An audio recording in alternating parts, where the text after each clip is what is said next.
ভালো করে কুড়িয়ে নেব প্রথমে।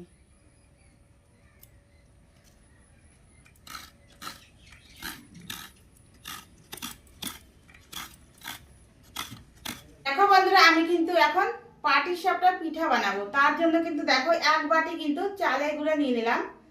তার সাথে কিন্তু একটা বাটি দিয়ে নিয়েছি। দেখো হাতে পরিমাণ মতন, অল্প পরিমাণের মতন আমি কিন্তু নুন দিয়ে দিচ্ছি। আর এই দেখো 1 বাটি চালের গুঁড়া দিয়ে দিচ্ছি। এটাকে ভালো করে নেড়ে চেড়ে, দেখো বন্ধুরা আমি ভালো করে নেড়ে চেড়ে নিয়েছি। 1 বাটি চালের গুঁড়ো নিয়েছি। আর এই দেখো হাতে দুধ কিন্তু তো ভর্তি না গ্লাসটা, যাই হোক দেখছি কতটা দুধ আরো লাগে। তো দেখো আমি কিন্তু দুধ দিয়ে এটাকে ভালো করে কিন্তু একদম ভালো করে ফ্যাট করে নেব। দেখো শুধু দুধ কিন্তু, আর কিছু না। আমি কিন্তু এর ভিতরে জল দিব না, তাহলে কিন্তু পাটিসাপটা পিঠাটা খেতে টেস্টি হবে না। তো দেখো আমি কিন্তু এই দেখো হাত দিয়ে করে নিচ্ছি। একদম নেড়ে চেড়ে ফ্যাট করে নিলাম। তো দেখো হয়ে গেছে। তো দেখো আমি কিন্তু কড়াইটা বসিয়ে দিয়েছি। কড়াইটা দেখো গরম হয়ে গেছে। বন্ধুরা দেখো কড়াইটা কিন্তু গরম হয়ে গেছে। আমি একটা কলার ডাঁটা নিয়ে নিয়েছি। আমি বাটিতে তেল নিয়ে নিয়েছি। তেলটা কিন্তু আমি ভরিয়ে একটু দিয়ে দেব। এই দেখো তেলটা ভালো করে আমি মিশিয়ে দেব। দেখো ভালো করে কিন্তু মিশিয়ে দিলাম। আমি কিন্তু এখন 1 চামচ দিয়ে দেব। দিয়ে দিলাম। আমি কিন্তু এখন ঘুরিয়ে পুড়িয়ে দিয়ে দেবো।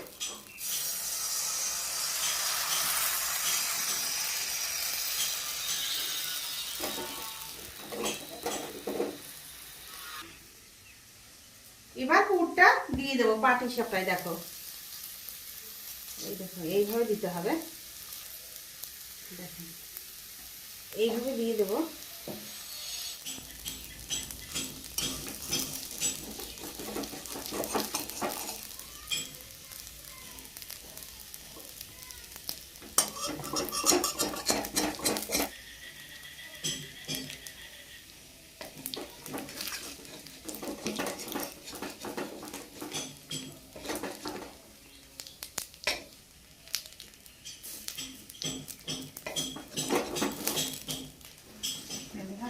কথা কও।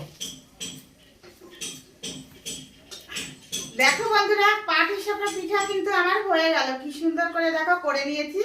দেখো সুন্দর একদম লাল লাল করে নিয়েছি। আর তোমরা যদি আমার মতন করে এইভাবে করে কিন্তু এই পাটিসাপটা পিঠা যদি তোমরা, যে না খাবে সেও কিন্তু এই পাটিসাপটা পিঠাটা অবশ্যই কিন্তু পছন্দ করবে।